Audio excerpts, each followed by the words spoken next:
वैदिक काल में एक शिक्षार्थी की दिनचर्या क्या होती थी? तब वैदिक काल में एक शिक्षार्थी की दिनचर्या क्या होती थी? तब वैदिक काल में विद्यार्थी की दिनचर्या के बारे में आज हम चर्चा करेंगे। तो वैदिक काल के अंतर्गत गुरुकुल आवासीय शिक्षा प्राप्त करने का एकांत स्थान होता था। कि वैदिक काल में गुरुकुल हुआ करते थे जो कि नगर से दूर हुआ करते थे, शांत वातावरण में होते थे। वहाँ एकांत में वह एक स्थान था। यहाँ विद्यार्थी गुरु के सानिध्य में रहकर विद्या अध्ययन करता था। वह गुरु जी के समीप में रहकर विद्या अध्ययन करता था। विद्यार्थी गुरु के निर्देशों का पूर्णतया पालन करते थे। जो स्टूडेंट होते थे वो गुरु जी के जितने भी निर्देशन होते थे उनका पालन करते थे। और गुरुकुल में बच्चे विद्यार्थी की दिनचर्या से संबंधित सभी कार्य स्वयं करते थे। और जितने भी कार्य थे वो सब विद्यार्थी स्वयं करते थे। वे अपने उपयोग की सामग्री का निर्माण भी स्वयं करते थे। वे अपनी सामग्री का निर्माण स्वयं भी करते थे। अगला देखिए, वैदिक कालीन शिक्षा के प्रारंभ और अंत में कौन सी औपचारिकताएं की जाती थी? तो वैदिक कालीन शिक्षा के प्रारंभ और अंत में कौन सी औपचारिकताएं की जाती थी? तो वैदिक काल में बालक की शिक्षा प्रारंभ करते समय उपनयन संस्कार संपन्न होता था। तब वैदिक काल में क्या होता था? तो जब बालक शिक्षा प्रारंभ करता था तो उसका एक संस्कार होता था जिसका नाम था उपनयन संस्कार। क्या नाम था? उपनयन संस्कार। इस अवसर पर बालक को गुरु के पास गुरुकुल में ले जाया जाता था। और इस काल में गुरुकुल की शिक्षा के अंत में शिक्षा के पूर्ण होने पर समावर्तन संस्कार होता था। और जो शिक्षा पूर्ण हो जाती थी तो समापवर्तन संस्कार होता था। इस अवसर पर गुरु द्वारा समापवर्तन उपदेश दिए जाते थे। गुरु के द्वारा कौन से उपदेश? तो समापवर्तन उपदेश दिए जाते थे। प्राचीन काल में छात्रों के खान पान संबंधी किन नियमों का पालन करना पड़ता था? तो प्राचीन काल में छात्रों को खान पान से संबंधित किन नियमों का पालन करना पड़ता था? तो प्राचीन काल में शैक्षिक व्यवस्था के अंतर्गत छात्रों के खान पान पर भी विशेष ध्यान दिया जाता था। सामान्यतः यह भी आहार का बौद्धिक और मानसिक विकास से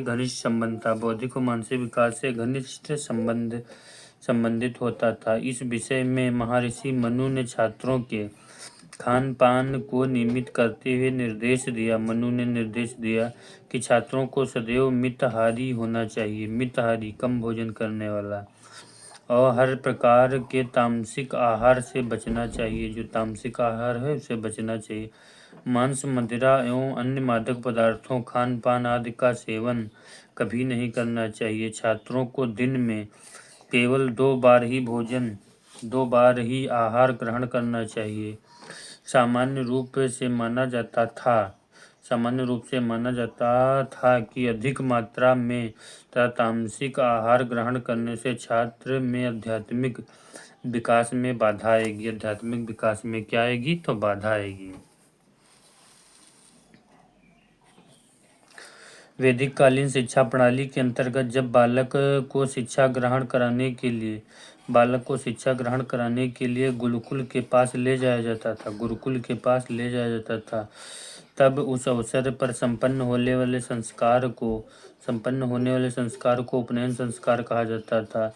इस अवसर पर सर्वप्रथम गुरु द्वारा शिष्य को गायत्री मंत्र का उपदेश दिया जाता था। तदुपरांत व्यवस्थित शिक्षा प्रारंभ की जाती थी। प्रारंभ की जाती थी। फिर समापवर्तन संस्कार से क्या समझते हैं? तो समापवर्तन संस्कार प्राचीन अथवा वैदिक काल में भारतीय शिक्षा की प्रणाली में संपन्न होने वाले इस महत्वपूर्ण संस्कार को समापवर्तन संस्कार कहा जाता था।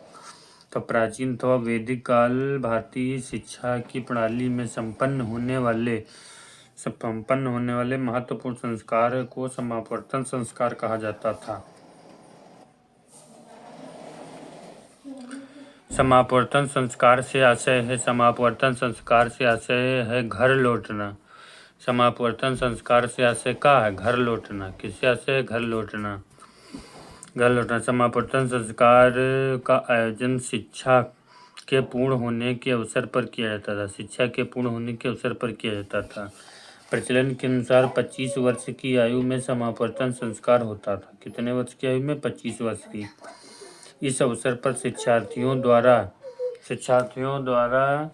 स्नान करके नए तथा उत्तम वस्त्र धारण किए जाते थे। भली भांति तैयार होकर शिक्षार्थी गुरु के सम्मुख उपस्थित होता था। इस अवसर पर गुरु द्वारा शिष्यों को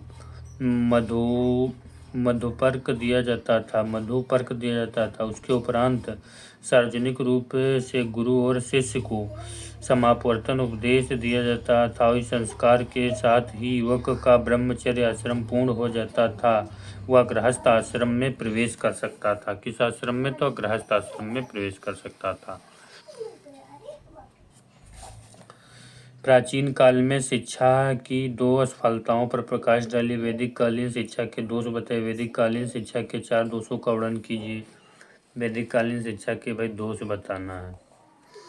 तो प्राचीन भारतीय शिक्षा प्रणाली अपने आप में एक उन्नत शिक्षा प्रणाली थी, किंतु शिक्षा प्रणाली में कुछ दोष और कमियां भी थी, जिसके कारण इसकी आलोचना भी की जाती है। इस प्रणाली की असफलता का मुख्य कारण यह था कि लोक भाषाओं की उपेक्षा थी। किस भाषाओं की? तो लोक भाषाओं की उपेक्षा थी। केवल संस्कृत लैंग्वेज में ही शिक्षा का माध्यम बनाने का कारण लोक भाषाओं की उपेक्षा हुई और जन साधारण शिक्षा से दूर हो गई। प्राचीन शिक्षा प्रणाली की असफलता का दूसरा कारण इस शिक्षा प्रणाली में सांसारिक जीवन की उपेक्षा करना भी था। इस शिक्षा प्रणाली में असफलता का दूसरा कारण शिक्षा प्रणाली में सांसारिक जीवन की उपेक्षा करना ही था।